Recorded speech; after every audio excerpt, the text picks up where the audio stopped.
some new faces around the table.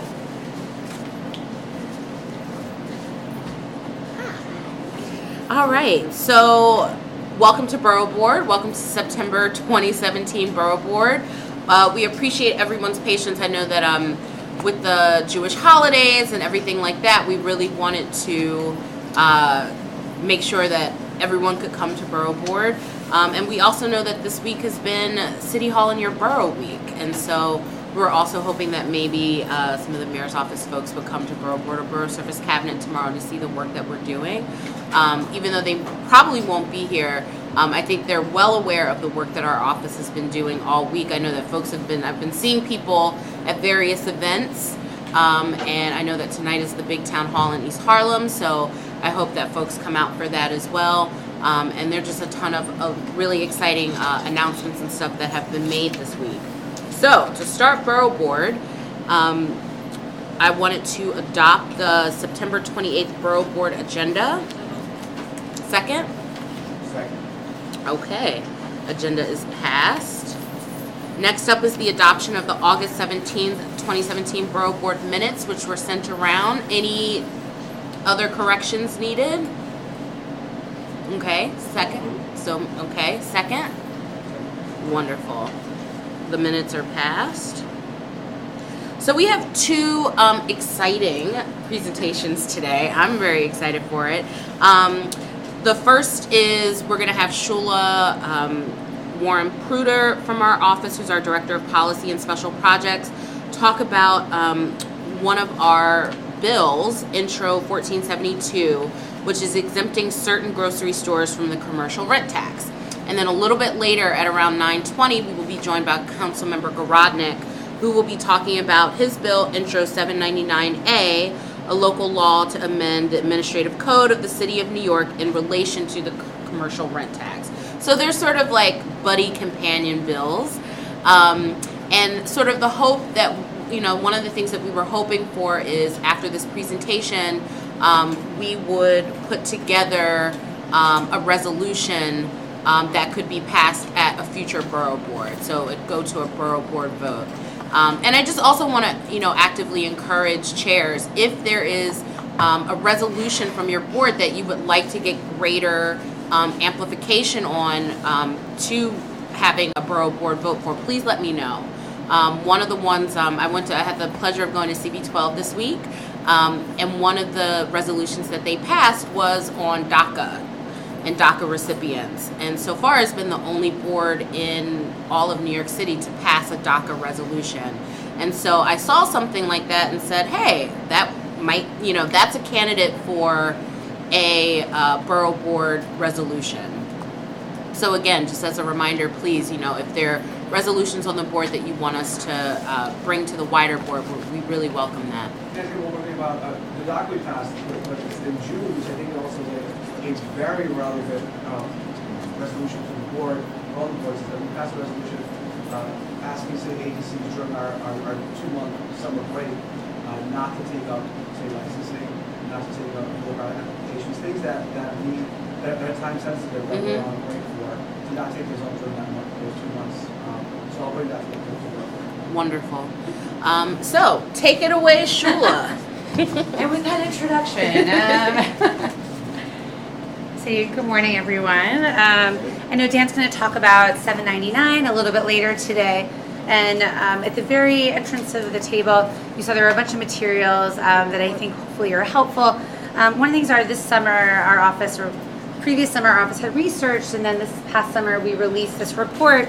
It's kind of like a twofer, though, if you will, because there's also an affordable guide to Manhattan supermarkets on the flip side. But on the front side is really a study of Manhattan supermarkets, from the various bankruptcies and also just changes in the market that have happened, especially I think for those of us who have maybe dealt with on different levels, like, fresh dress trucks and Peapod trucks, but there's just been a shift also in how people, some people purchase groceries in Manhattan for sure. There have been a lot of changes, and so, and also a lot of closures too. And so what we wanted to do is look at, what is actually the state of supermarkets? How do we, encourage them to stay there, especially because they're really a critical resource for older adults and for families to be able to bring and prepare, maybe more healthy foods at home as opposed to a more processed option, which they may be finding in other places. And when we went through the report, we actually found that one of the biggest issues was actually the commercial rent tax. And the commercial rent tax, as I'm sure I think really in Manhattan, we're very, very familiar with it. And of course, I think Dan is going to talk about it a little bit more later. But there have been various changes to the CRT zone, over the course of the years. But now it's between Chambers Street and 96th Street. Also happens to be some of the most expensive real estate in the city of New York. And so if a tenant pays $300,000 or more in rent, they're paid effectively 3.9% tax on that. If they pay between $250,000 and $300,000, it's a little bit less.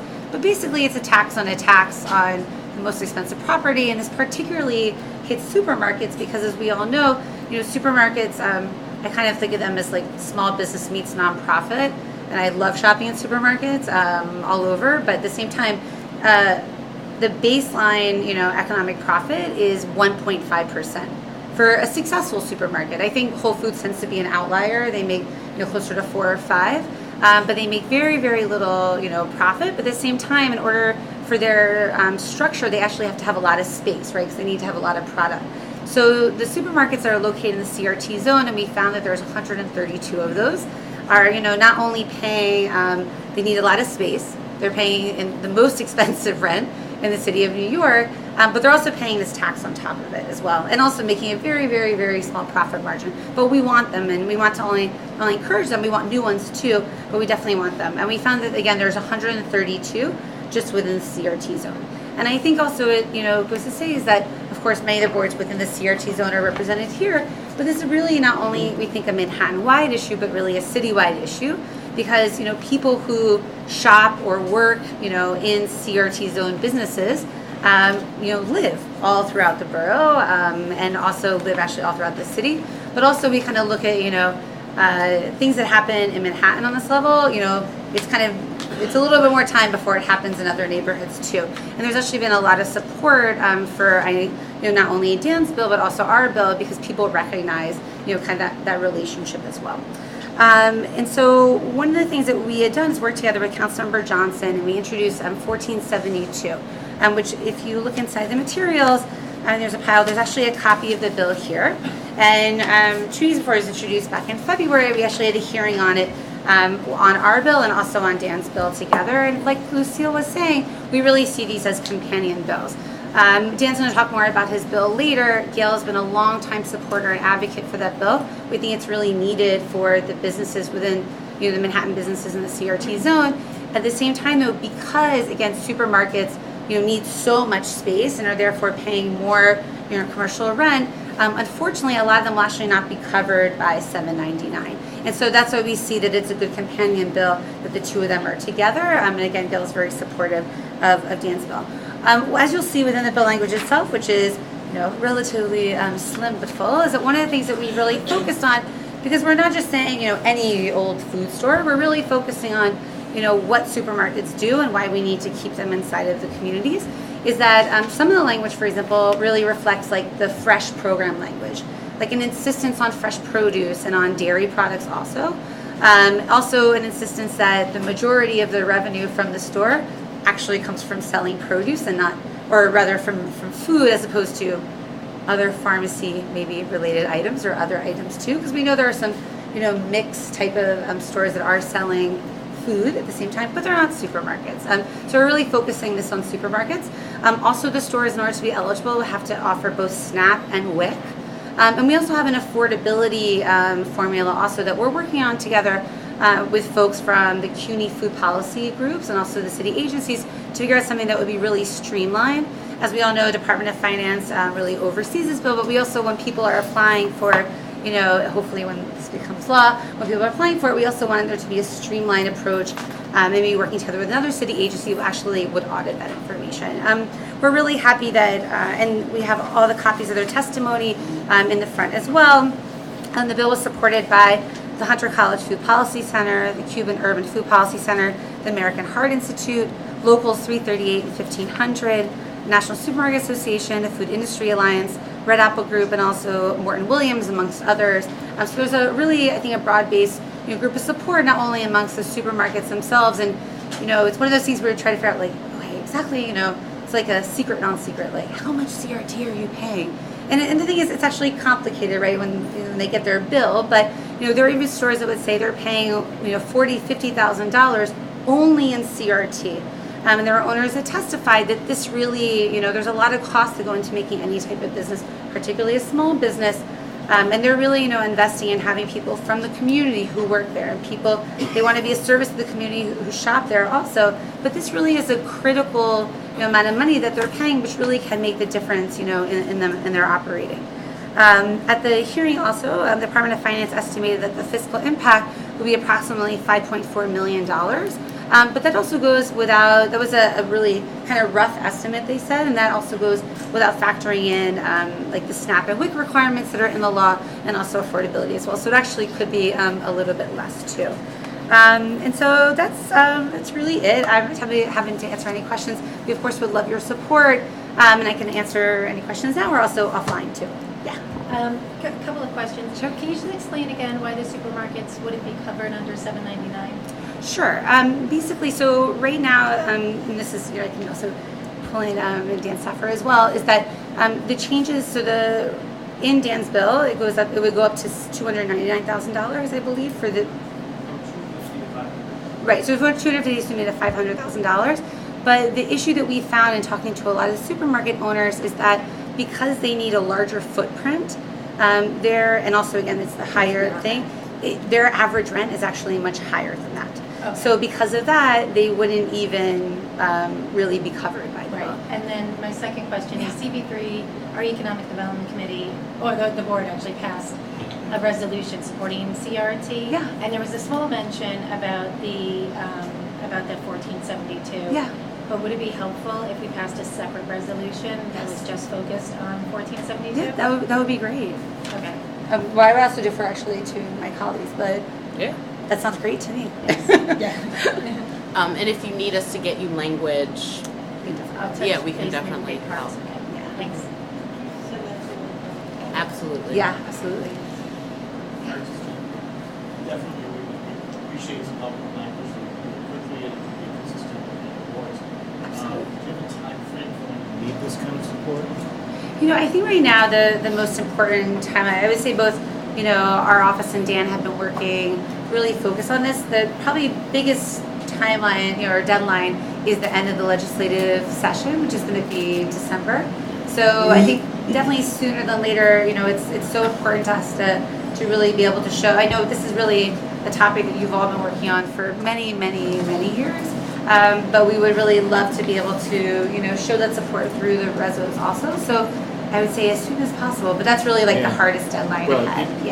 So I don't know, November, so is what we've talked about. Yeah. As you know, we have the problem becomes the board calendar, and getting something through a committee and then getting it to board can sometimes take longer than we'd like. For sure. We can sometimes push it through faster, so if we know for sure, like we know that we want to make sure we get it through this session so that Dan gets appropriate credit for all the work he's done. Yeah. But it may be November rather than October. Okay, yeah, I definitely think we totally all appreciate the different timelines. And also, again, if we can do anything on our side in terms of writing language, or also, I've been working really closely together with Lucian Reynolds, who I know many of you know in our office also, who's really amazing on this topic too. We're also happy to come to your meetings and answer any questions or talk about it if that is helpful. So we're definitely, whatever we can do to help.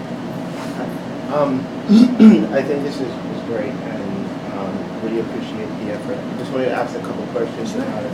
One, has the concept of equity been considered in the bill, in the sense that not necessarily all supermarkets are equal? I know you identified Whole Foods as a little bit of an outlier, but the fair rates compared to some of the very smaller real moms and pops, are they expected to receive the same benefit across the board for branch? And if there's some carve out for some of those, supermarkets that are really in more distressed, disinvested areas that may be able to receive more and more support.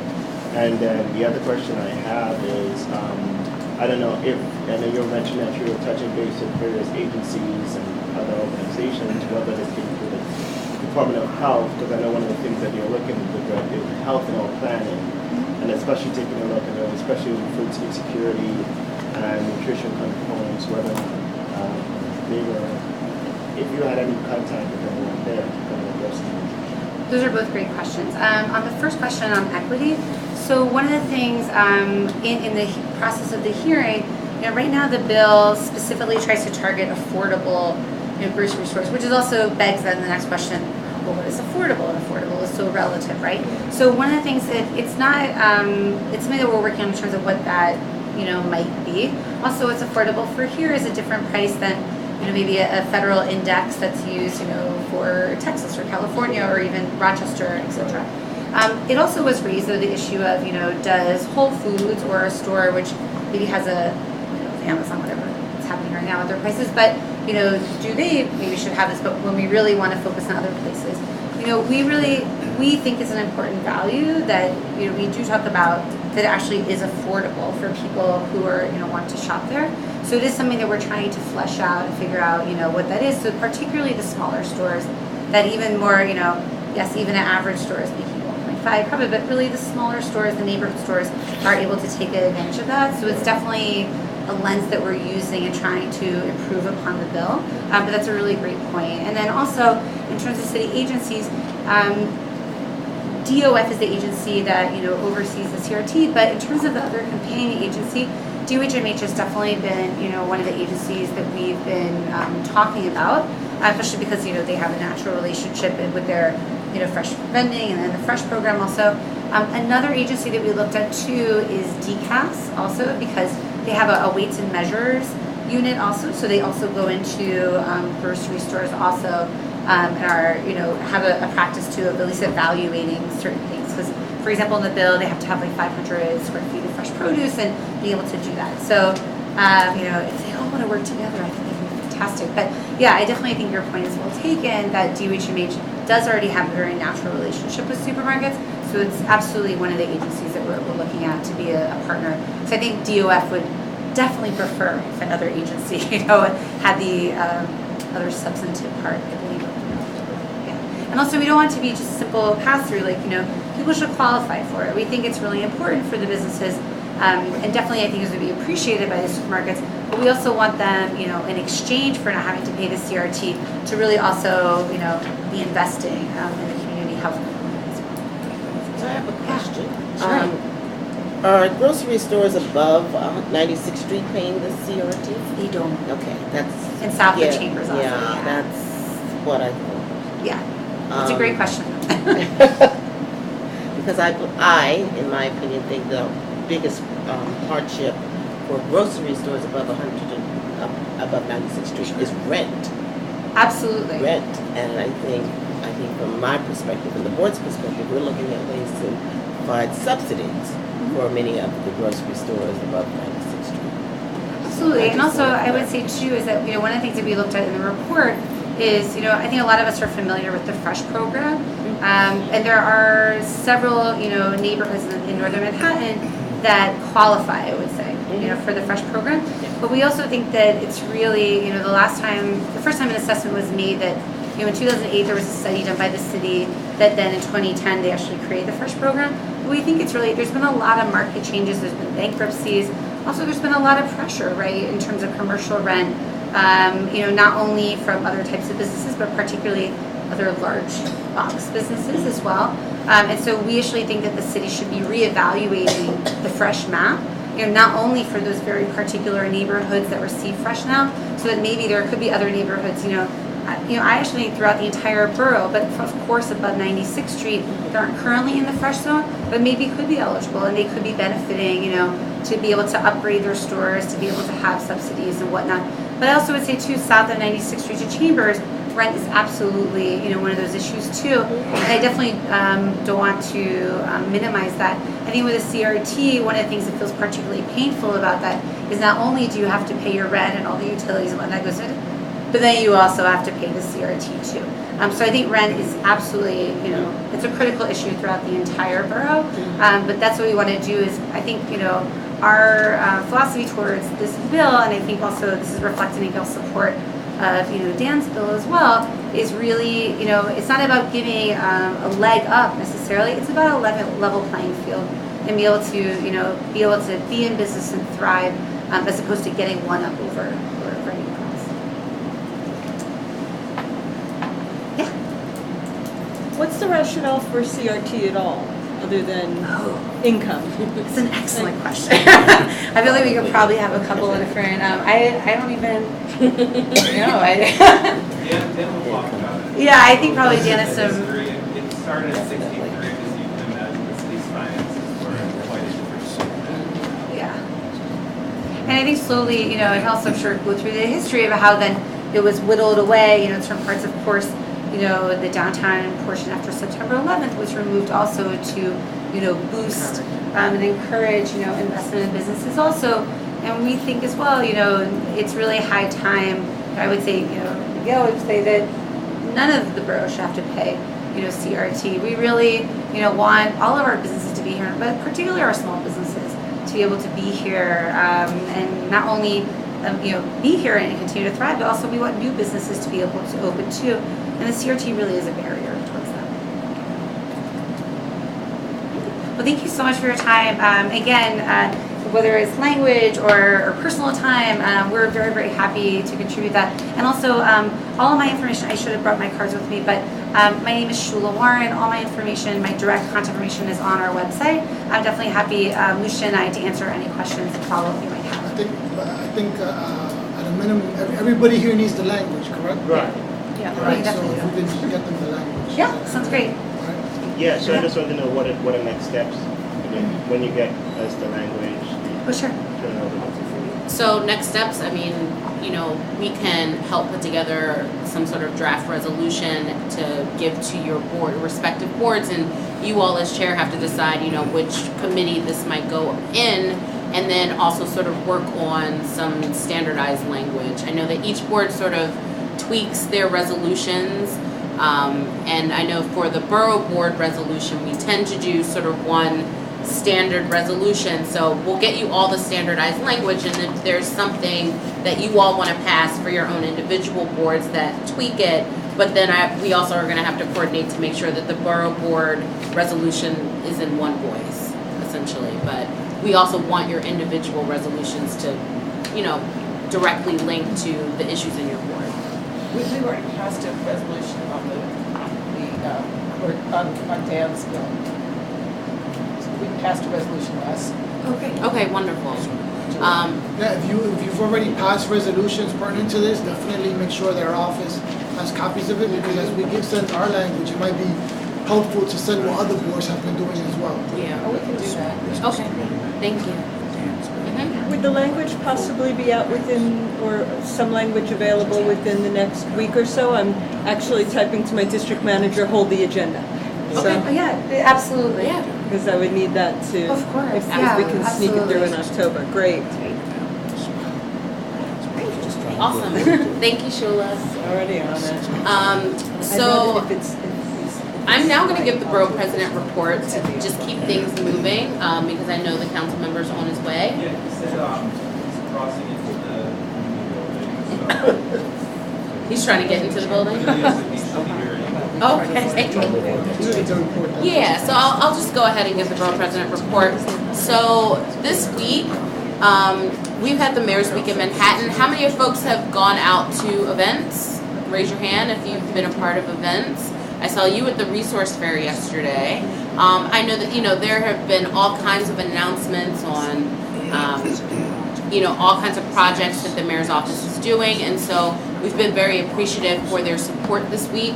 One of the big pieces of him being in the borough this week was actually Shula leads our senior bag program, our senior food bag program, which we know has been very popular in Manhattan. A lot of different senior centers in the borough take advantage of this program. And Shula and another staff member were the ones that were schlepping all of the bags back and forth every week. If you could imagine, it was a little much. So we were able to get a commitment from the mayor's office for a van and a part-time driver, which is great. And they'll be here out of our office, which means that we will be able to directly, be in charge of transporting all of these groceries everywhere instead of doing it the hook and crook way that you were doing. Gone are the days of shopping, carts. Yes. Literally down the street. So we're really excited about that, and we really want to thank the mayor's office for that.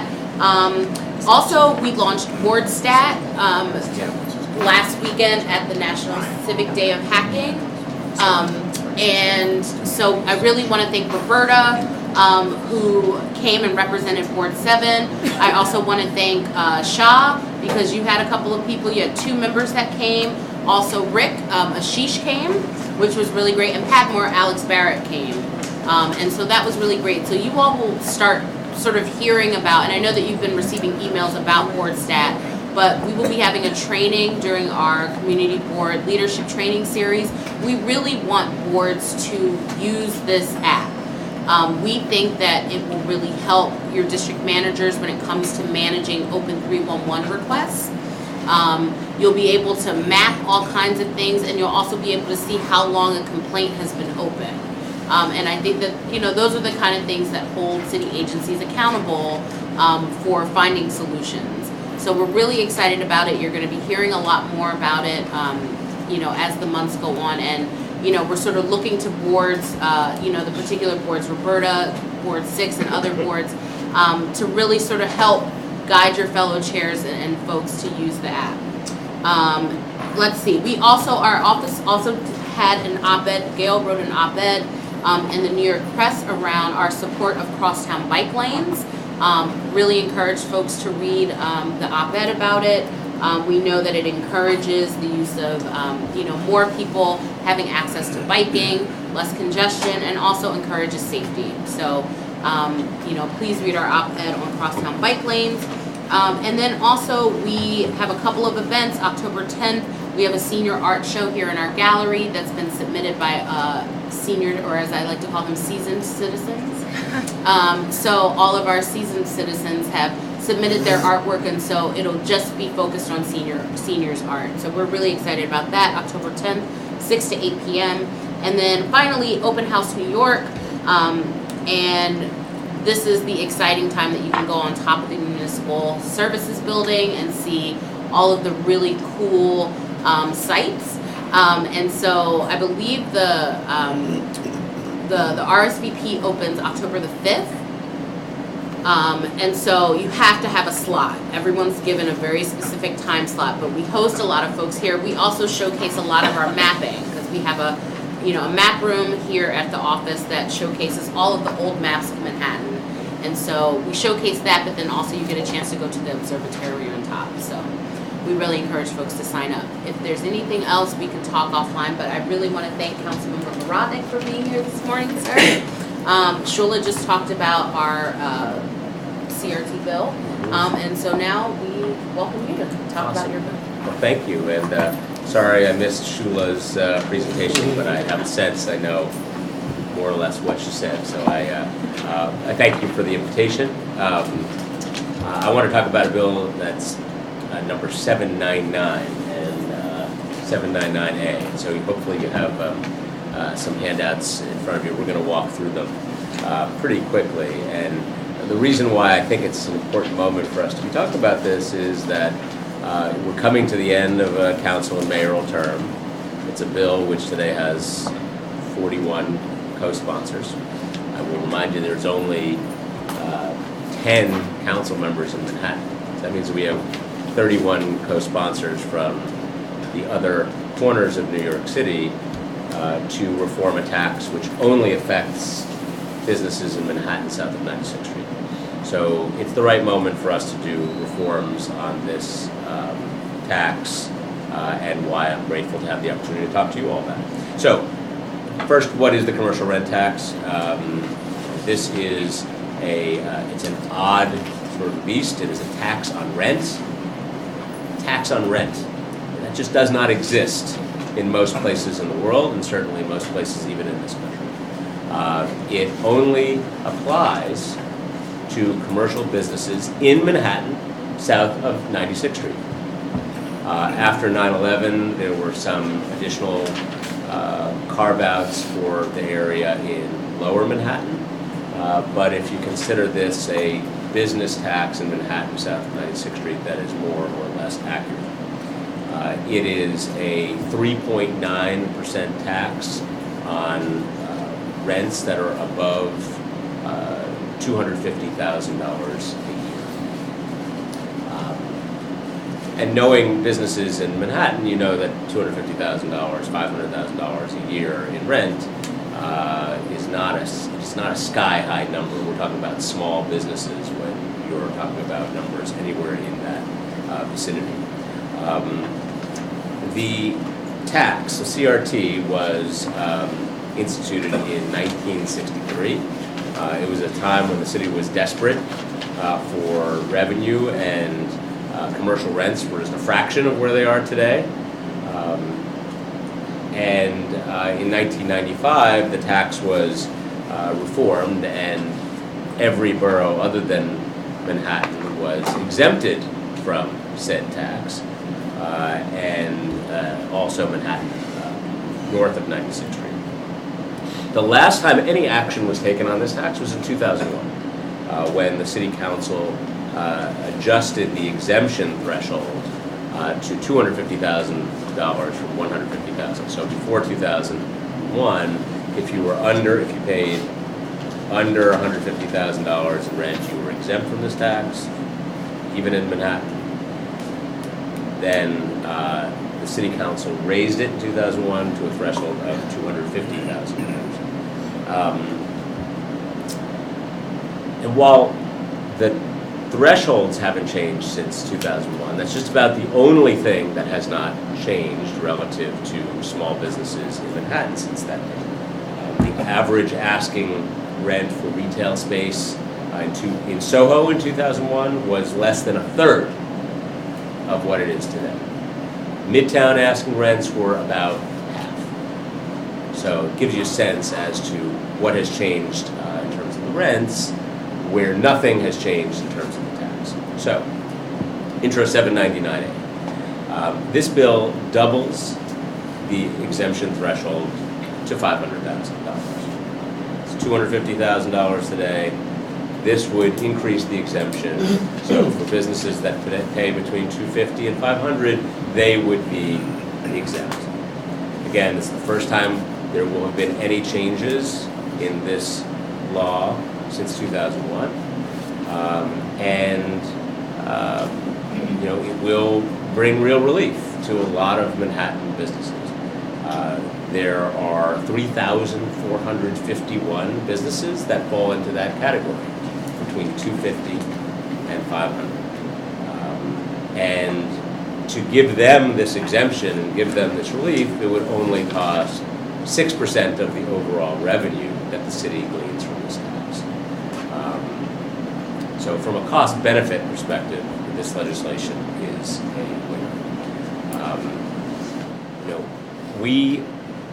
We need to reform this tax for the obvious reasons. I don't think that any Manhattan Community Board would need to be persuaded that we are struggling with vacancies in our streetscape. We know that Manhattan small businesses are facing very big pressures. We have a lot of vacancies. It's not just caused by this tax, of course. There are lots of broader considerations that are hurting retail in Manhattan and other places. But this is one area where New York City itself is stepping on the necks of small businesses, and we don't have to do that. And by not acting here, we're actually increasing the taxes, right? Because as the rents go up and more businesses go over the $250,000 threshold, we're just taxing more and more businesses. There won't be any businesses left that pay less than $250,000 over time, and they will all be subject to this tax. So by sitting still, we're essentially increasing the number of businesses that are subject to this unfair, unwise, and almost unprecedented tax. There's one other jurisdiction in America that has it. Only one. It's also, of course, a double tax, right? A lot of these businesses are paying the property taxes, which have been passed on to them through their landlord, and they are now also paying a tax on their commercial rent. So this is something which is hurting small businesses, obviously, and we've heard stories from lots and lots of businesses in Manhattan that employ a lot of non-Manhattanites, by the way, about what impacts it is having, how it's inhibiting their ability to grow, how it's requiring them to shave staff, whereas they might actually go in the other direction if they had a little more wiggle room. We have a lot of support for this bill. As I noted at the outset, 41 members of the council are now signed on as sponsors. Every representative in Congress, at the state legislature, and of course in the council who represents Manhattan below 96th Street is appropriately supportive of this. The public advocate and controller, of course the Manhattan Borough president, all 5 borough chambers of commerce, bids, advocacy organizations, and others. And I'm gonna leave it there, but what I think is important to note at this moment is where I started. This is the moment. If we're actually going to do reform of this commercial rent tax, the moment is now. The mayor so far has not committed one way or the other. He had initially pointed to the administration's record on fine reduction as the reason why perhaps this was not necessary. But businesses that are not subject to fines are paying this tax, and they get no relief from fine reductions.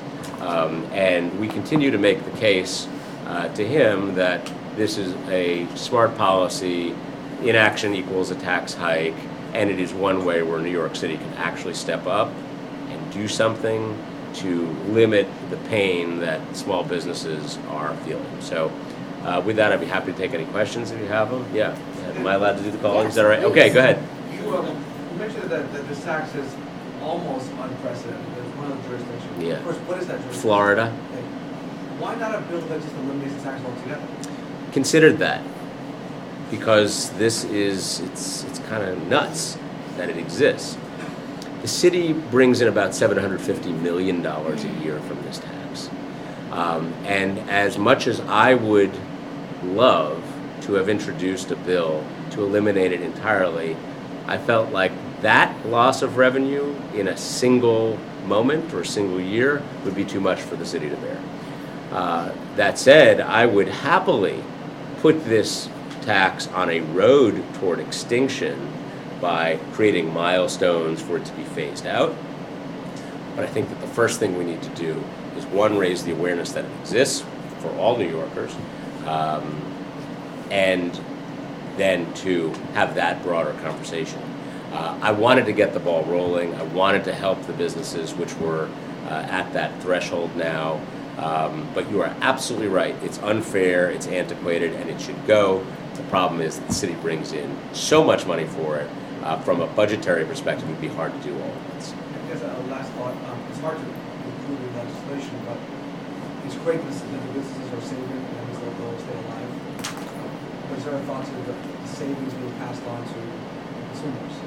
So if they're saving, maybe the prices drop. I mean, I assume this covers commercial, so it's clothes, food, whatever is commercial.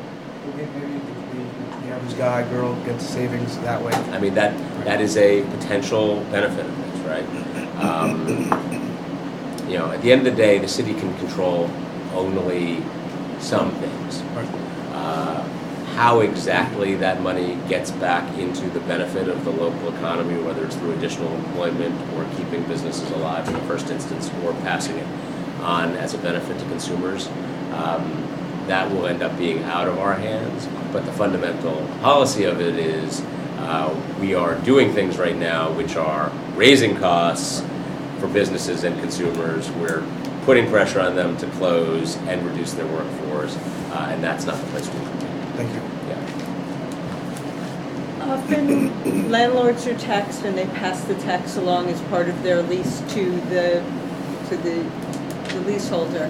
In this case, it's the actual commercial business that pays the tax directly to the city. The landlord is not touched by it. Yeah, this is a tax on the rent. It's a tax on the rent. So it could go direct, I mean, depending on the contract terms between the landlord and tenant, it could go to the landlord and on to the city, or it could go directly to the city, but that's based on the contractual agreement between. Right, so my concern is a landlord, if it's charged to the landlord and then passed along, as almost every commercial lease has, then removing 3.9% from the landlord does not necessarily remove the burden from the small business. Right. Well, most leases have the tenant pass-along. paying this tax directly. But, you know, the number of leases that are present here are beyond our ability to actually say what might be in every single situation. Yeah. Megan Joy, representing CP3. My issue with this tax always was that in most commercial leases, they have something written that all monies paid to landlords is considered rent. So that includes any water bills you may pay to your landlord, the commercial rent tax, or not the real estate tax that's passed along too. I also am a business owner, and I'm one of the 3,000 whatever that pays the CRT. However, I don't actually pay $250,000 in rent yet.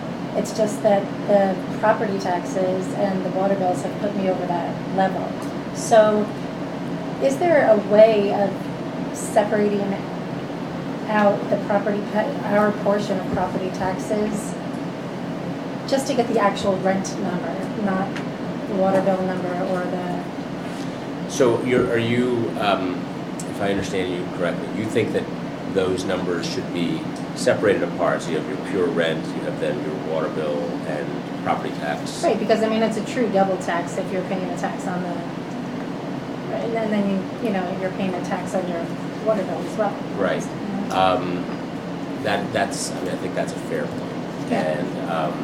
And there actually are many more businesses that pay this tax. The 3,400 are the only ones that would be benefited by this increased exemption, just to be clear. There's many more businesses out there that are paying it. But yes, your point is right, which is you're actually paying tax on the aggregate amount, which includes all these other things that are being passed along.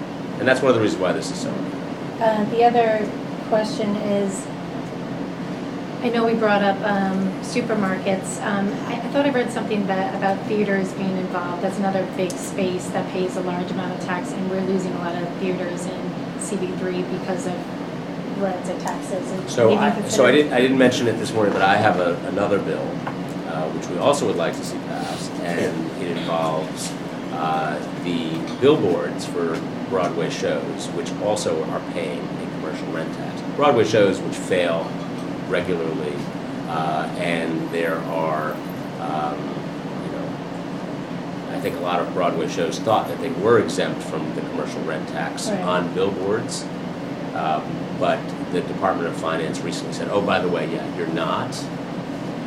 And so we are trying to help them too by saying, look, Broadway is one of our most important industries.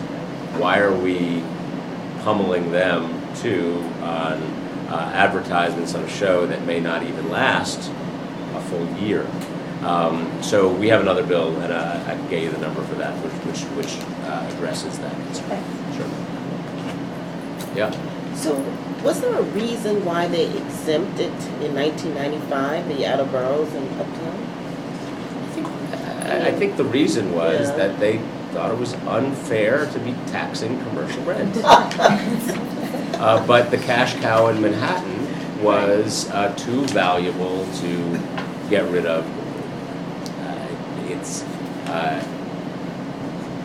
It was a reasonable constriction of what was a very big and citywide unfair experience. But now, lucky us, it only applies in this part of town. Which, if you were to propose this at the outset, hey, I've got an idea. Let's propose a tax on Manhattan businesses south of 96th Street, north of Chambers Street. 3.9%, we're going to bring in $750 million. You'd be laughed out of the room. And so I think we should be laughing this one out of the room, and that's where I hope that we are heading, starting now, but perhaps moving in that direction more. So I will say on behalf of CB11, now obviously I will have to bring it back to the board. But from my perspective, I support my boards below 96th Street because whatever happens below ultimately will travel uptown. So clearly, we might tweak it a bit with some of the language, but clearly I think this is a good idea. Thank you. By the way, I mean, the businesses in Manhattan, of course, they employ people in Community Board 11 and everywhere else in the city, which is why all the 5 borough chambers of commerce said, yeah, this is not really a Manhattan issue even. This is a business issue, and why we were happy to have their support, and why, the 31 co-sponsors of this bill who hail from boroughs outside of Manhattan also have said, well, that's just nuts, and that should be reformed. All right. All right. Thank you. Councilmember, thank you. Thanks for having me. I appreciate it. So we will get language over to everyone shortly. And if you have any additional questions, Corey Epstein from the council member's office is here, and we'll stay here after Borough Board, and Shula's also available. Okay? We are now going to head over to, do we have any reports from council members' offices? I see Benson back there, I'm gonna call you out. Hi. Any reports from your offices that you wanted to share? We have a RAD Academy that we're doing actually tonight at Daca Riverside Community Center. And this afternoon, the mayor, as part of Manhattan Week, is announcing some new RAD abatement strategies for Riverside Park. So that's where a lot of our Manhattan Week energy has gone into trying to address the RAD issue, and we're hopeful that we can get something that works there and can spread elsewhere. Absolutely. Thank you. Okay, we're going to move on to Borough Board to chair reports. I'm going to start with CB1. Hi, my name is Diana Sweet. I'm Director of Planning and Land Use at CB1. I'm filling in for Anthony, who's in New Jersey. God bless him, and couldn't be here. I mean, we're dealing as a lot, as we all are every single month, but Anthony asked me to raise a couple of things specifically. I'm sure this is critical to all of you as well, the issue with the cabaret law and the nightlife task force. I personally haven't been too involved in this issue, but we did pass resolutions on both the cabaret law and the nightlife task force this month, and the resolution on the task force asks for our inclusion on the task force and our general opposition to the cabaret law as proposed and its effect on safety and noise. In particular, the issue of the spillover that a lot of dance establishments have out onto the sidewalk where there's not a whole lot of jurisdiction or control from legislation like that to control. It's a huge impact on quality of life. So it's a huge concern to us as a board, as I'm sure it is to many of you. So I'm curious to know what measures the other boards have taken. Are you passing resolutions? What's your take on this? Can we all do something together? That's a huge thing. So. I know that CB5 actually spoke at the hearing. Yeah, that was actually the only reason I'm here is to talk about this as well. Right. So when you're done, I'll jump in, or you already done. Oh, we'll wait until we get to 5. Oh, okay. We all have something to say about it. Sure. But yeah, I have my testimony from that as well. Okay, good. Wonderful. What else? There was a question about the new attendance requirements. I love that your office is taking a closer look at monthly attendance at our board members. I got forwarded one message that, sorry we missed you, hope we see you next month. I think it's a huge issue, good attendance, regular attendance, the issue of a quorum. So I appreciate that. There was some confusion in our office about what form you would like to get that information in. Do you have a preference? I know Lucy at our board uses the spreadsheet that your office shared with us some time ago. Mm-hmm. Is that acceptable? Do you prefer one thing over another? Can you talk about the rationale behind the change? Sure. So I don't care how we get the info, and I'm actually not even so much interested in excused absences, because that means that they've gone through whatever your bylaws say count or constitutes as excused. It's the unexcused. And I know that you also had a question about the committees as well. So we want to look at that too. I think that every year as we go through our community board process, which funny enough will be starting in about a month, 6 weeks or so, that we really want to be very thoughtful about people's life circumstances and everything, but we really want to encourage people to come to meetings. You know, I don't want to have board chairs calling me saying, you know, we almost didn't have quorum last night. This is a problem. And so I think for us, we just, and again, it's a very gentle reminder to people, hey, we didn't see you last night, you know, hope everything's okay. But it's just to also keep them aware that we're looking. And so if, you know, when it comes time for reappointment, if there's ever a question about, you know, whether people have been reappointed or not, and their attendance is a really big piece of this for us. Okay, great. I think, and I know some of the bylaws, and I know you guys have been patient and waiting for a template, you know, gets at this a little bit, but we kind of don't want to be in the business of excused versus unexcused absence. It's kind of silly, you know, like to be arbitrate over that phone call you get 2 hours before the meeting and be like, oh, you know, something came up. So it's not in terms of excused, unexcused, and trying to come up with metrics around that. It's really that, and this is why you might have seen some of the emails, well, we missed you last night. It's really one of those things, well, if you're not there, you know, like you're missed. You're on the board for a particular reason. And if you're not there, regardless of the excuse, you know, for 2, 3, 4 times, we're going to have to collectively try to figure that out, because so many people want to be on community boards that there's no reason why boards should go underseated by 4, 5 people for 3, 4, 5 months. I mean, so it's not getting into this conversation when it was excused, the chair said it was excused, the DM said, you know, so, well, you missed the meetings. I mean, so we have to really wrap our heads around, collectively around that, and trying to know the fact that we have a good situation where we have so many people who want to serve on the boards, and we also are dealing with a situation, as Lucille mentioned, that, you know, often chairs and DMs and different board members are, you know, frantically calling people on the cell phone. Are you on your way? Are you almost here? Just to get quorum. And quorum is a de minimis expectation of just 26 people. So that's pretty, you know, that's troubling, and we really want to, we feel that if we monitor that on a monthly basis, maybe that sends the right signals, and then if we start doing some metrics around it and tighten it up around the decision making, or even be proactively telling members, hey, you know, maybe you shouldn't be on the board, and fielding new members, it'll make, you know, the load lighter for all the 38, 41 members who do diligently go every month. Well, I think it's great. I'd like to hear maybe in a couple of months, if you all are keeping track of the numbers, what if it's had an impact, how it's had an impact. I think that would be great.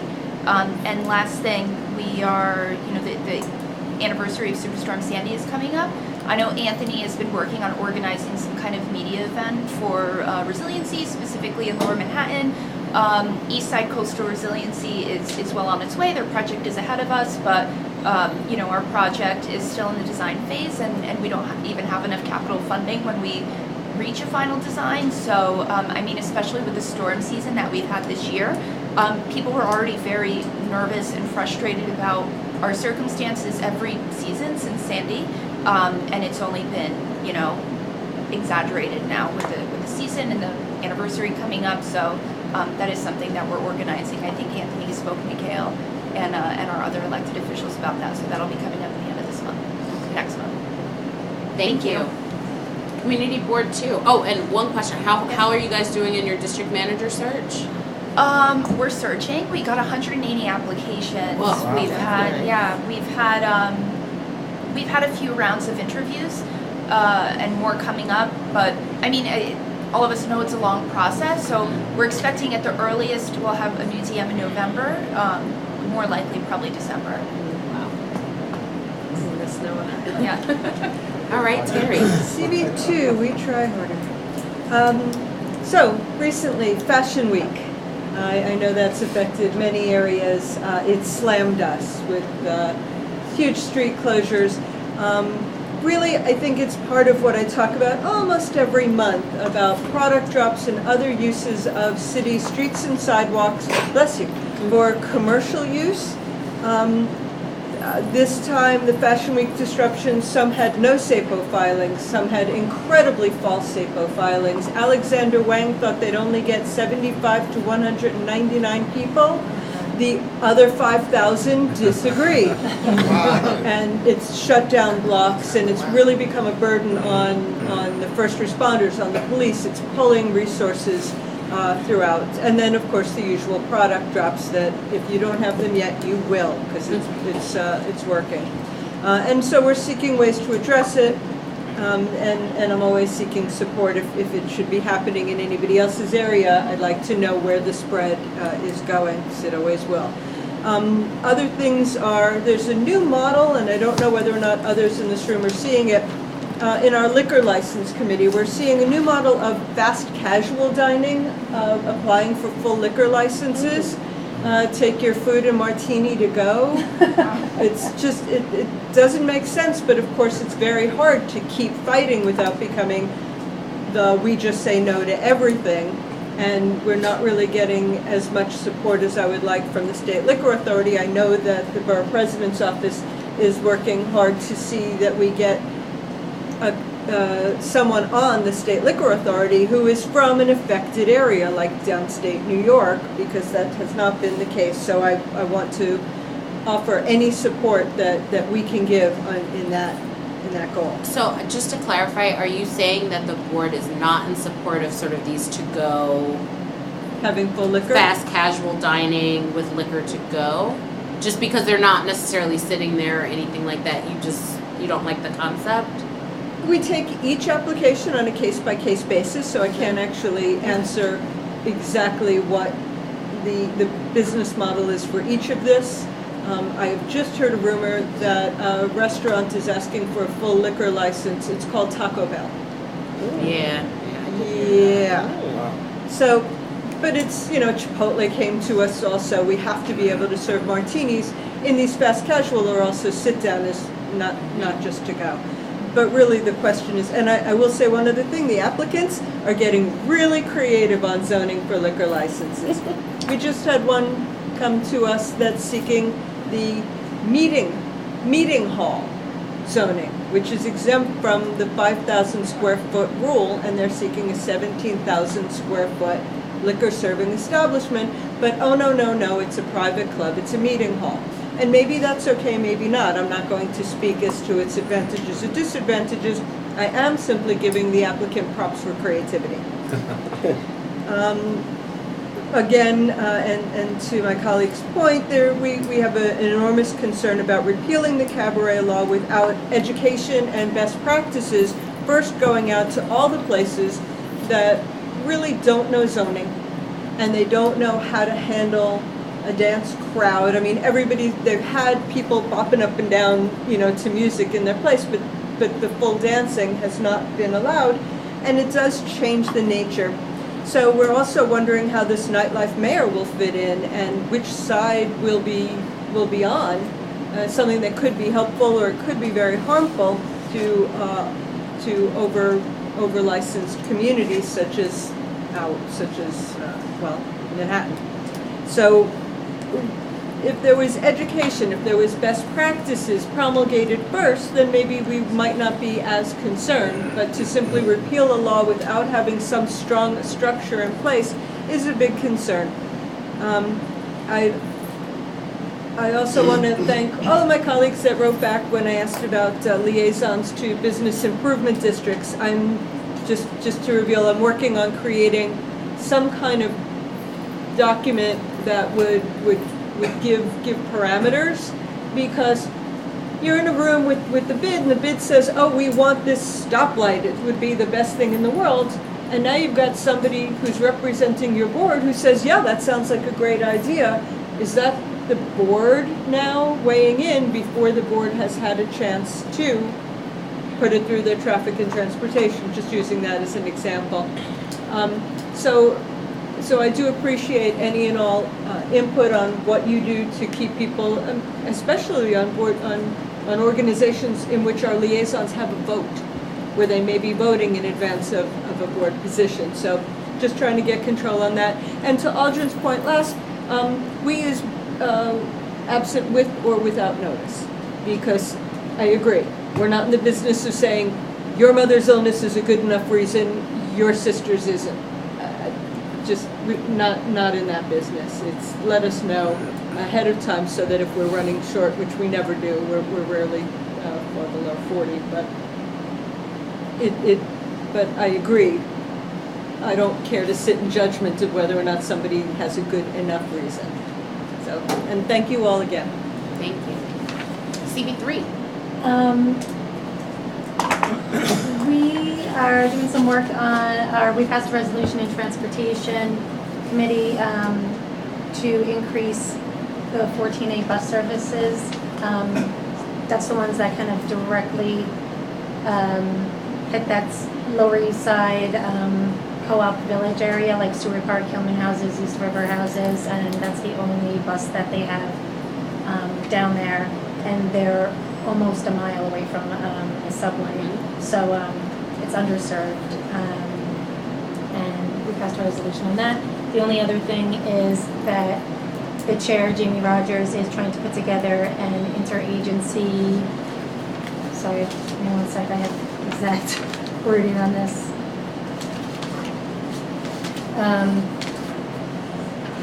An interagency meeting on the waterfront and all of the waterfront projects, whether they're resiliency projects, EDC work on the waterfront, NYCHA work on the waterfront, private development on the waterfront. There's a lot going on the waterfront right now, and I think it would be really helpful to have multiple agencies sitting down at the same table. So he's going to try to get that together late October, and this will wait to report. And I also know that Jamie's wife won the race. Yes. Which is exciting. 61% of votes. Yes. Great. Yeah. And Jamie will be stepping down at some point. I know he spoke with our office about that, and I think he might be checking in with folks. Yeah, we're working on succession an exit plan. strategy. Yes. I'm Louis Lopez. I'm a new member of CB3, and my colleague has covered all bases. And I also am new, and I also, what you mentioned, that more people want to join these community boards. So I'm taking advantage of it. I'm blessed to be on the board.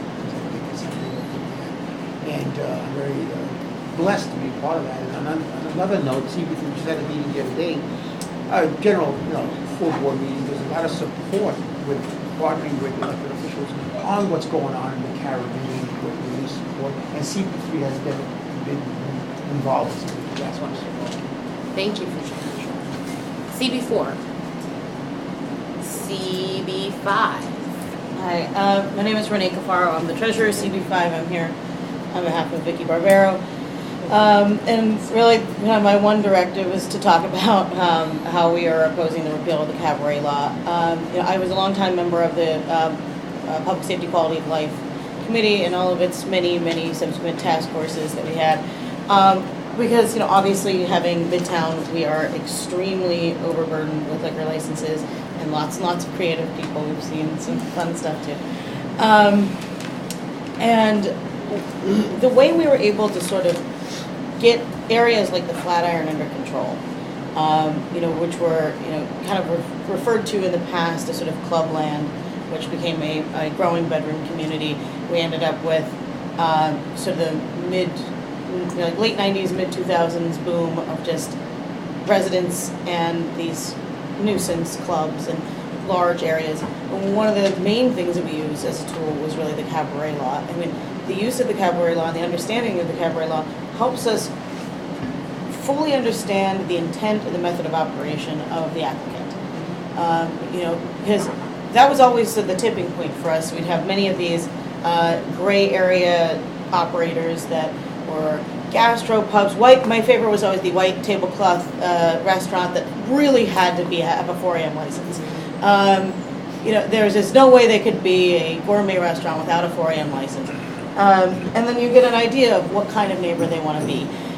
Since then, we've had a tremendous amount of success, with our usage of our affidavit process that we have been entering in with many, many stipulations that we are able to come to the table with these operators and many of the lawyers, expediters that represent, because there's I'm sure we all know the same people, because there's like a handful of those groups that represent all of the liquor license applications, are so used to working with us on these stipulations that they respect us, and we are able to work in an area that even when the SLA is not there to help us.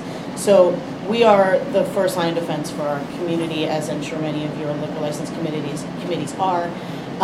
And the cabaret law gives us that opportunity. Without it, we are in a situation where obviously we will have no real legal recourse and no public review, which is extremely concerning for us. Also, when you look at, if you juxtapose this against some of the other agencies that are run through the mayor's office, such as MOM and SAPO, you know, that are notoriously either non-responsive or just absent from community engagement. You know, they might be doing their job, and perhaps they don't legally have to go through public review on certain things, but to give that kind of idea to something as permanent as nightlife is terrifying to a community like us. Because a nuisance of a film shoot or a commercial event is passing, whereas a club, or what this will be, is actually making every liquor license establishment into potentially a club. And potentially more intrusive than anything else. Now, we don't even know, it would be the Wild West, we won't know the difference between a Chipotle with a full liquor license and a full club. Everything would be able to operate in the same fashion, and there's nothing our community can do about it, which would eradicate the decade of work that we have done to sort of get everyone finally at some sort of peace in these areas where you have many, many more liquor licenses than you should next to you know, growing populations of residents. So we already testified down to City Council about this. We are going to continue to advocate as much as we can. We're going to be talking to the exec committee to see how we're going to go about it. I think we're writing a letter. I'm not sure if it's going to be a full resolution or how that's going to effectively go down, but we're really trying to spearhead the advocacy to, if you have problems with the cabaret license law, that's fine, we can maybe tweak it, but getting rid of it entirely and putting this, the idea of something as important to quality of life and safety, truly safety, I mean, you know, we all know this, like the ones that were able to shut down places that were turned into clubs because they didn't have the cabaret license.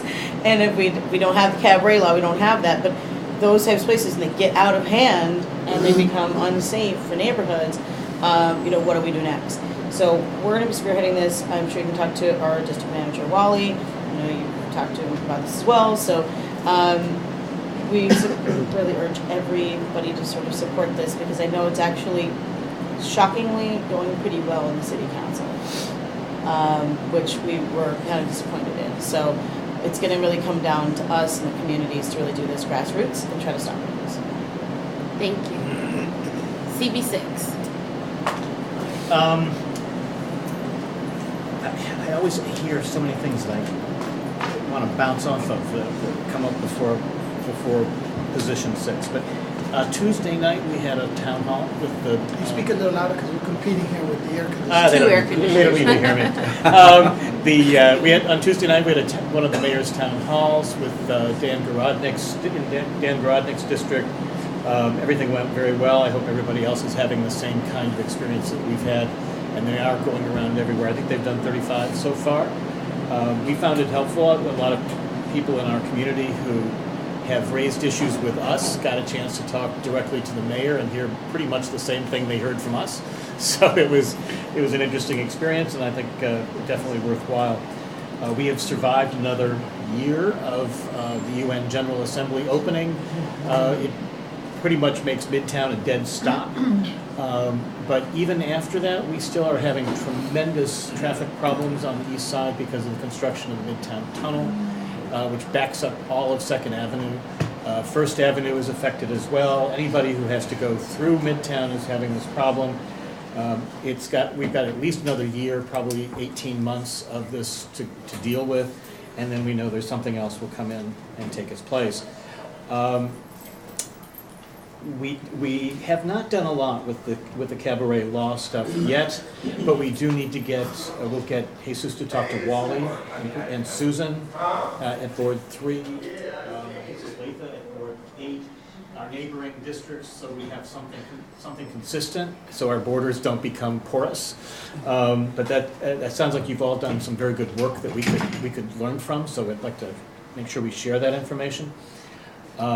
It happens that the head of our Business Affairs and Street Activities Committee is changing. That's our licensing group, because the chair is the new candidate for Dan Garodnick's seat, Keith Powers. So just a little plug, not to get political at a borough board meeting, but a member of our board, a member of our executive committee is now going to be the leading candidate for council member. So we're very, very proud of his achievements. Let's see. We've added a new item to our budget requests, and I just want to mention this because this has been a problem for us since the time that I began chair 2 years ago.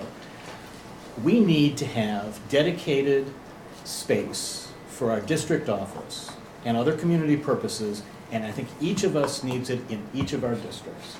We have had a terrible time with office space. We are now located in the basement of the former Police Assessment Academy, in an inaccessible space. It is not accessible to our employees or to others. We were just cited by the EEO office for not having an accessible office for our staff, which means we don't have an accessible office for members of the community either. And this was supposed to be swing space. God knows when it's going to stop swinging. And meanwhile, we aren't paying any rent, which is great, but that means the city doesn't have an incentive to get us out of there. So we are going to start advocating for every community board district to have dedicated community space for their offices, for meetings, and for use by nonprofit organizations within the community. We're going to put it on our district needs in our district needs statement and on our budget requests. I know it's going to be a hard fight. We're not going to see it right away. It's lots of problems with it, but we're hoping to bring awareness to every agency of the city that this is a real important thing to keep in mind. There are a couple other things that I'm hoping we can get some updates on, and that would be some things we've talked about here for a year or two. One is the bylaws template that Aljan mentioned. One is the support for websites with some templates and some background support for those of us who are using WordPress. Thank you. And then also, I know that DoIT ran into all sorts of problems, but the idea of having every board member have a dedicated email address so that they would have something that could do with board, for board business only, and everything would be searchable and contained so that we don't, if there's some kind of FOIL activity, it's all in one place so we can just get it. So I know these are things that are long-range plans and that can't all be done at once, but I do hope we don't lose track of them as important to us. That's enough. That's enough. Just I mean, quickly, and I'm equally, I'm frustrated that it's taken as long, because if you review our borough board meetings from the very first year of office here, the minutes are repeated with us talking about bylaws and also the WordPress. The bylaws, it's ready almost for prime time. The lawyers have reviewed it, and it just takes a while. In terms of the websites, DoIT, it's something that the city itself doesn't have, like the capacity or bandwidth or infrastructure to really do it themselves. So DoIT can't do it, but there is third-party vendors and different off-the-shelf products that they're seeking to partner with. So that requires contracting and specs and all of that. But we're pretty far along in that process as well. So I'm hoping that the bylaw stuff you'll hear from us first on.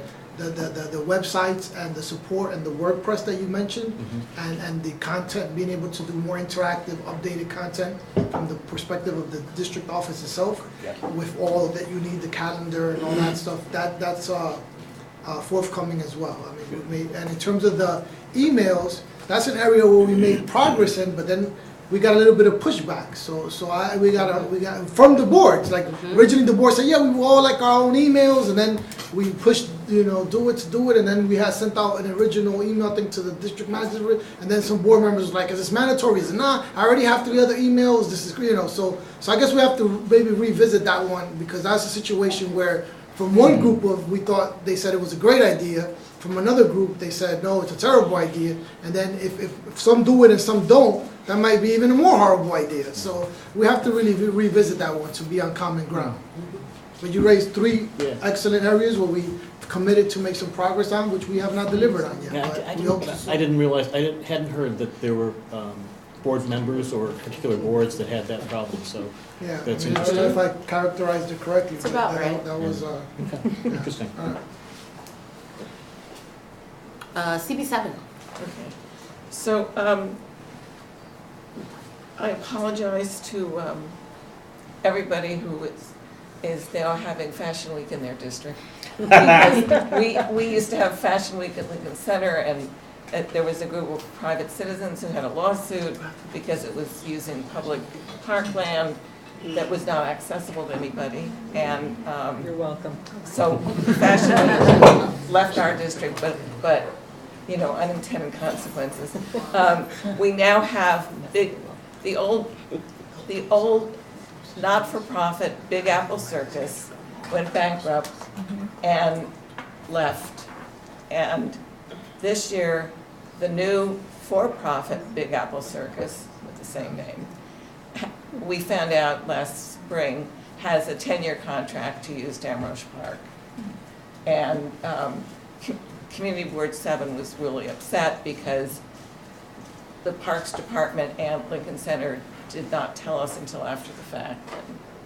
And anyway, this has been a problem. We're having a big problem in our area with 2 issues. One is the rats, and we are joining with Helen Rosenthal tonight for the Rat Academy. And the mayor is also issuing having a press conference around 1 o'clock today, where they will be working on cleaning up rats in Riverside Park and about 8 playgrounds at schools in the district, so we're happy about that. Our other big problem is homelessness. And we are going to meet at some point with the police officers to find out. The problem is you call 311, outreach comes, they can't, if the person doesn't want help, they can't make them leave.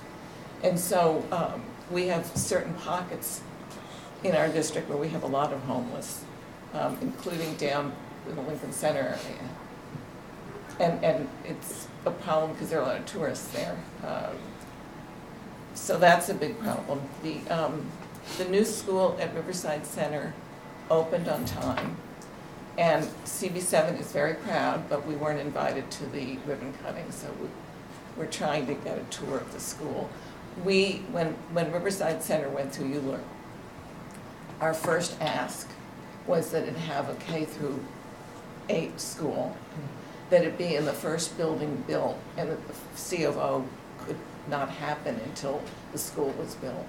And we members of our board, not myself, negotiated with the developers and got them to agree to it before it even went to, I'm not sure if it was Gail or Scott at the time, to the Borough President's office. So we're very proud of that. It's an integrated school, because we now have 3 schools in the southern part of the district that are totally integrated. So we're very happy about that. And I attended the board stat, not the board stat, the data jam, and it was fabulous event. I mean, it was just incredible. So kudos to everybody that did it. And then we're working with Board 9, so on a NYCHA project. Wonderful. Thank you, Roberta. Board 8. Hi, Debbie Teitelbaum. I'm second vice chair, sitting in for Jim Kleins. Community Board 8 passed Intro 799A a couple of months ago. It went through the Small Business Committee and then passed the full board unanimously. Just last week, we also introduced a resolution that passed the full board that supports the creation of a special Upper East Side zoning district that includes a building height limitation of 210 feet on York, First, Second, and Third Avenues. Councilmember Kalos's office gets many, many calls that the larger construction is destroying the neighborhood. It's knocking down the 5-story walk-ups, and he asked the board's assistance in trying to solve this problem. So that just passed last week. I co-chair Youth and Education, so I just wanted to point out that I think it was just under Borough President Brewer that teenagers started joining the board. And when my co-chair had to leave the board, I went to our teen and asked her to co-chair with me. And she's been wonderful. And she also was just recognized to be on the nominating committee. And that's a really big deal. It shows that the board respects her opinion and enjoys having her there. So just some feedback that teens really, it is really nice to have their input, and before they go off to college, they've given to their community. So on Youth and Education, fortunately, we haven't gotten any calls on any big problems in Community Board 8 in a number of years. So that's great. So what we try to do is bring more forums to the neighborhood. Next week, we're having a presentation on tips on how to fill out the FAFSA for college applications, as well as how to identify schools that offer more financial aid and merit scholarships for families. Next month, we're trying to put together a forum on teen violence and dating violence, and perhaps how to recognize some signs of that, because you go off to college and it's a really big problem. So those are just some of the things that we're talking about, and I will definitely get in touch with Board 12 to discuss the Daca Resolution and see if we can pass that as well. Excellent. Board 9? Hi, good morning, everyone. Really quickly, so we have a few things and issues that have kind of the board have mentioned. One, in terms of the cabaret and the liquor license, one of the things that we have noticed is there are a few restaurants, bars, whatever, that have circumvented the process of coming before the board. And that means somehow they have been able to go direct to SLA, have submitted their application without necessarily getting the yay or nay from the board, and they have received their license. And so we are looking to see, one, how that cannot be done, and whether or not it's more conversation with SLA, that they do actually have some input from the community board before they make a decision like this. Right now, we are in the process of looking to see how we might be able to review how many other businesses have done something like this. But we know one for sure that has, and whether or not it may not necessarily be the first time, but it's a renewal, so it's kind of like, okay, they're gonna get it anyway. But that's an opportunity for the time for them to be coming before the board, because I know in this particular instance, that particular restaurant has a lot of complaints from the community. So we will be taking a stronger look at that and passing a resolution on that shortly. We also recently passed a resolution in reference to the use of Morningside Park by Harlem Eat Up. This has grown in size now, and we support what Harlem Eat Up is doing, and we're going to be touching bases to be in reference to that.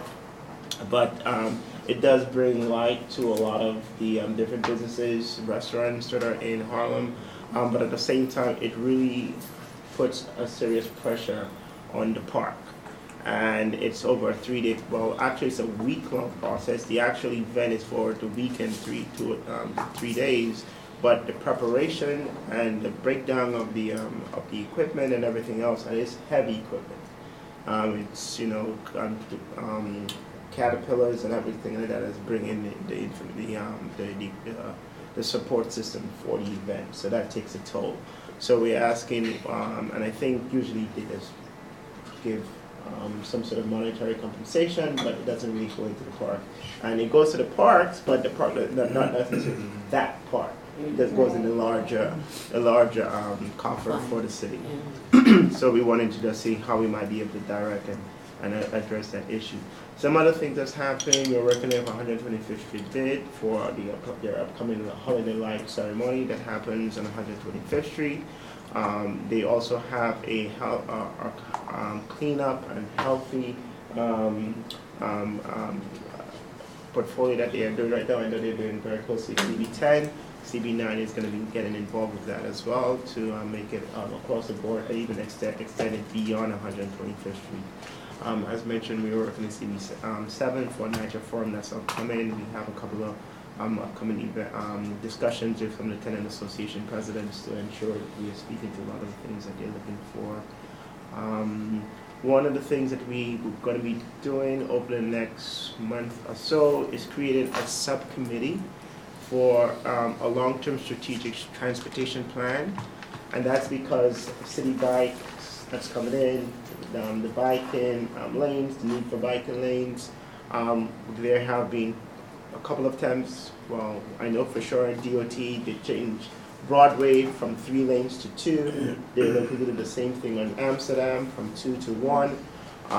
And in the name of saying that it's quicker access and throughput on these particular roads, but is actually slowing down and congestion and slowing traffic. And I mean, that's good to one extent, but that also increases pollution, and we want to know what the health effects of that. So we're going to be discussing all those, and one of the things I wanted to bring forward, we did support CB11 over the summer in their push for the removal of the J. Marion Sims statue on the outside of Central Park. We believe that's an important topic and an important debate, and we're looking to support CB11 in their move for that. And also we attended the African American Day Parade, I think it was 1 or 2 Sundays ago. It was a lot of fun. Thank you. All right, CB10. Good morning. My name is Cicely Harris. I'm the chair of CB10. Kind of still new. So I have been getting around to all of the committee meetings, trying to show my face and kind of know what everybody's doing on their committee. So I will be continuing to do that. So for all the chairs that get around to do those meetings, you all know it's very, very hard. I'm very, very tired right now. But I've been enjoying it thus far. We did have the Harlem African American Day Parade, like Pat Moore said, and it was incident-free, and it was a really good time for everyone involved. We were working with that parade committee for next year so we can make it even better and bigger. We also are very excited about Board Track. We've had pretty good attendance most of the time, but we are excited about the borough president's involvement with that and would like to also know the results of that as well. Looking at the cabaret license issue, we would like to partner with any of these boards on any type of resolution. I'm still new to this, but we have experienced a lot of issues with the cabaret license issue. So any type of resolution that you're doing, we would like that language as well, so we can be more informed and also give our opinion as well. So thank you for that. We are doing some hiring now for our community assistant position. We had interviews yesterday and we came up with one candidate, so we're excited about that. So at the October meeting, we're going to bring the candidate to the full board, hopefully for a vote to pass. We've been looking for a community assistant for over 2 years now. So hopefully this will be the one, and we're excited about it. And then we'll have a full staff, and then we'll be able to power through. So we are also having a issue with homelessness. So we had a homeless forum about 1.5 years ago, and it was really successful. We had a lot of agencies out there. We are doing another one hopefully this fall. So any kind of input that any of these chairs have or the boards have, we would be happy to hear any resolutions that you might have or any ideas that you might have to kind of combat that issue, because we're seeing a lot of homelessness, but with a mental health component, especially with the treatment centers that are in the area. How do we support those treatment centers and the residents and the folks that are, suffering from the dependency issues? So we are hosting that forum soon. With the DACA issue, we actually started a resolution, so anything that, I'll be in touch with you to maybe mirror language so that we can kind of like get that out. I think that's about it that we're going to present. Thank you. CB11. So first and foremost on CB11's mind clearly is the Puerto Rican devastation from Hurricane Maria. And it's not just the devastation, it's the slow relief response from the government. Clearly we have multiple locations for donations, whether supplies or funds, but that's only going to be temporary. We're looking for more of a permanent solution. And so we have listed on our website all of the donations that currently are in effect in East Harlem that, are places for donations. But more important to me as the chair is what can we do from a policy point of view as to make sure that going forward, because this is not going to be solved in the next 3 months. This is going to probably take a very long-term approach. And part of the issue is the Jones Act.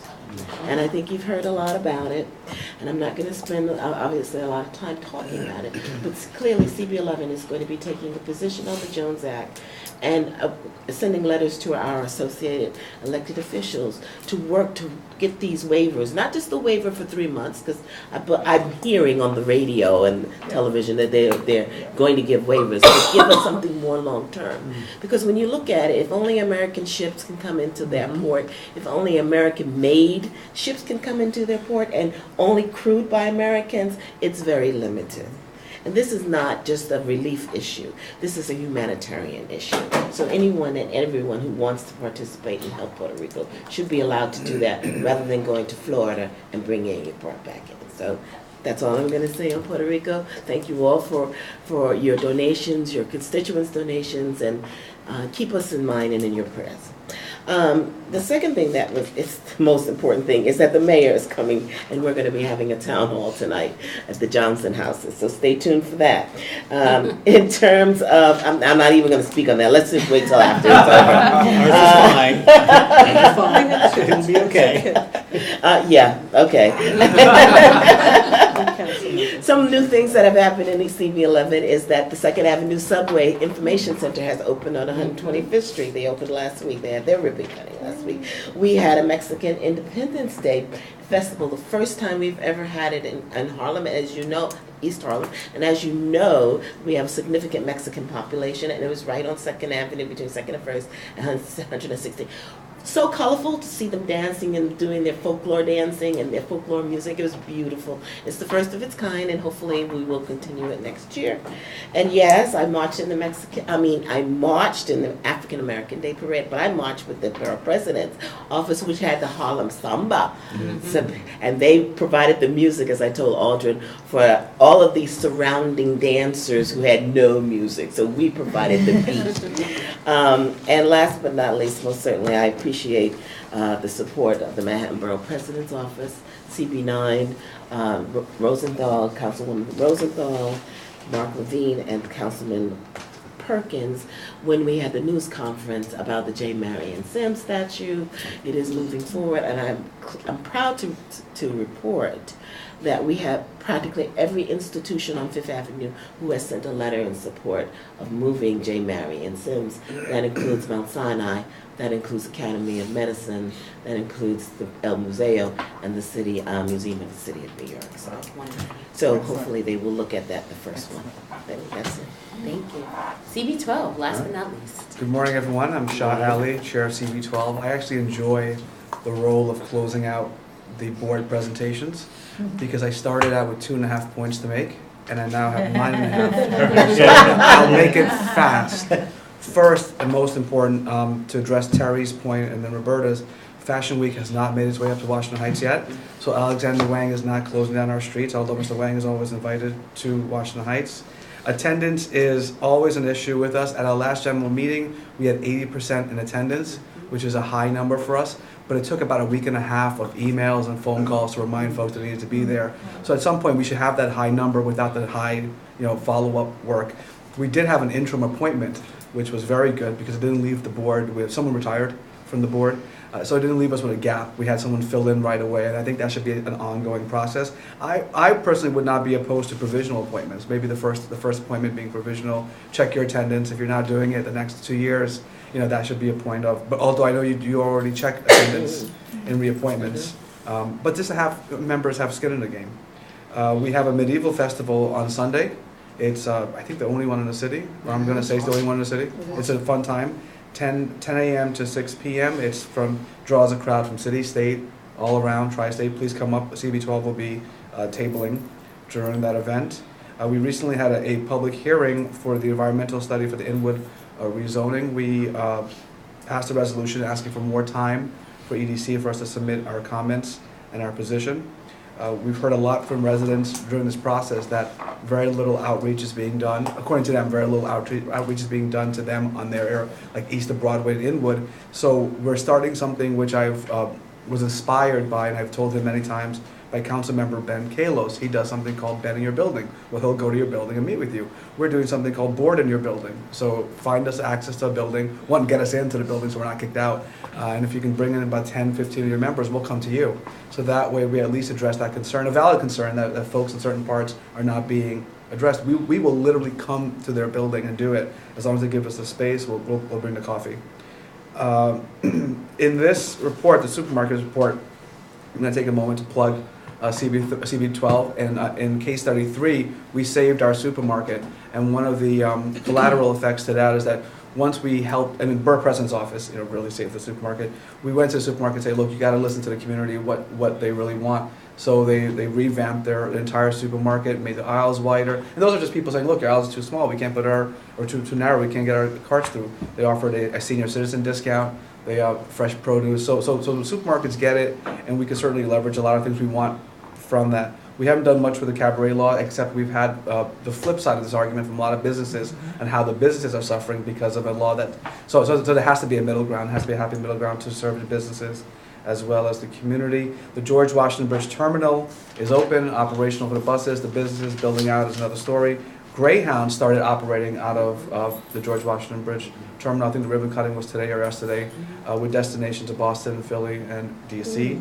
There's one thing that I will speak quickly about, but something for all of us to think about when there's development and the promise of community jobs, right? The question, we had an issue with Marshalls, which opened in the terminal, offered a lot of community jobs, at least 100 community jobs, with jobs that our residents would get, except they outsourced the hiring to the Bronx. So I mean, maybe we didn't ask that follow-up question of not only are you offering these jobs, but are you using someone and we have a bid down the block from it. So anyway, just that's something to be considered whenever we have that offer again for community jobs. Ask the next 3 or 4 questions, which we will be doing. Something that we have been doing on a monthly basis, and I encourage everyone to do it, and I'm happy to share all the contacts I have with this, is that, so I'm not sure if everyone knows, I'm an attorney by day, and by night also. And legal access to justice is important to me. Residents of Upper Manhattan or everywhere, should have quality legal representation. So I'm working with the court's Access to Justice program. It's run by Justice Edwina Mendelson, who's coming to Board 12 to speak to us. There's a mobile legal van.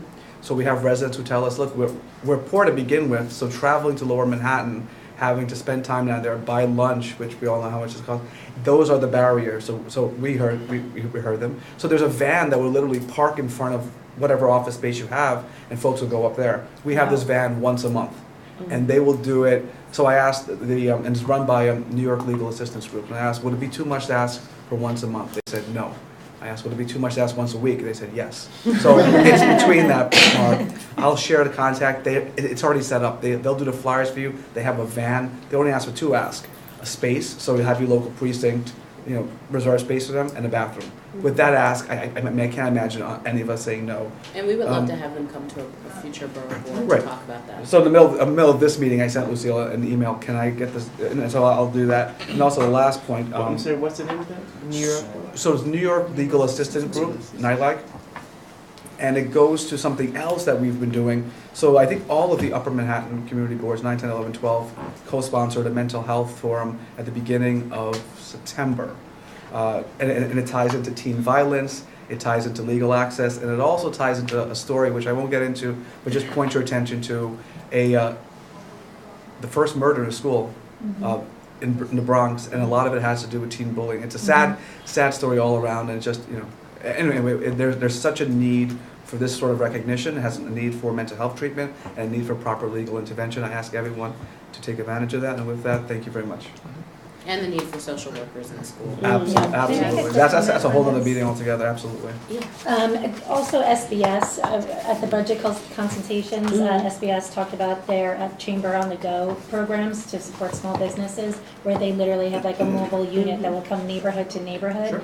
We're planning on voting in our budget priorities to support that, so there's more than just one mobile van, so, going around the whole borough, or the whole city actually. So I don't know if anybody else wants to consider that. Sure. I just want to also, you guys do so much, and some time ago, CB12 did a resolution that, among other things, in addition to speaking about expanding pedestrian cyclists width and the George Washington Bridge, included language on suicide prevention safety nets around the bridge.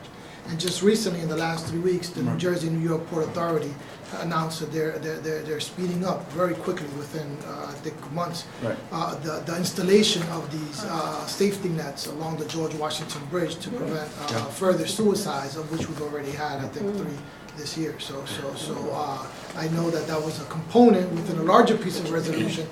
It helps keep the movement and the pressure. And then when people wanted to pressure the New Jersey, New York Port Authority, they referenced the CB12 resolution on this, as well as it was a combined resolution with the Bronx as well. You're right. Thank you, Algin, for mentioning that. We've done this in so many different fashions. We passed a resolution on itself, passed a resolution coupled with another resolution with CB12. We wrote an op-ed to the Daily News. It went. It was such a common sense thing to do that it needed to be done like yesterday. That we're happy that's being done now, and it's going to save lives. But that's only one part of it, and as Lucille said, social workers, mental health treatment, like that's the next part of it. We're also looking at having one of those signs about life is precious, call somebody, and that the hotline phones, I'm not sure if everyone's familiar with it, but they'll have phones where if someone's feeling that way, they could open this box and pick up a phone and talk to a crisis intervention person. They have them on the bridges, different bridges. We want that as well, but that's to come. But this is a really good start. So, I have a sort of a procedural, I guess, strategy question for everyone. And after hearing from everyone about the cabaret stuff, sounds like a lot of us are on kind of the same page. And then even those who might feel somewhat differently about it know, like some individual businesses I know would want this repeal. There's ways to tweak it. Would it make sense for us to try to do something collectively as like a borough board, or maybe a press coming to the borough president, like a collective letter that we all sign on to? I don't know if that's just something for us to think about, if it makes more sense, I don't know, impact-wise, if all of us have our own separate things, and in addition we have one kind of group letter or one or the other. But it's nice to hear that we have some of the support. I wasn't really sure how everyone was going to fall down today on that issue, but it sounds like we might be kind of on the same page. So I think in general, our office tends to not take a position until the boards do, because we don't want to get out ahead of folks. And so it seems like community boards all have sort of different ways that they want to handle this. So we support any way that you want to do that, and then whatever we sort of see is the trend, and whatever internal discussion we have, we usually will come up with our position after doing that. But we can certainly connect all of you together so that you can do your own internal talk about, sharing language from resos and letters and like. Terrific, thanks. Just one final thing. I have hired a new staff member to replace Drew Lombardi, who is gallivanting somewhere in Paris eating croissants and learning about urban planning. So I just wanted to introduce Afraz Khan, who's in the back. We've already thrown him into tons of meetings already. He will be representing boards 3, 4, and 5. He is a recent grad of NYU. He was president of the Muslim Students Association. Afraz has already sort of been making an impact. I've just been really happy to have him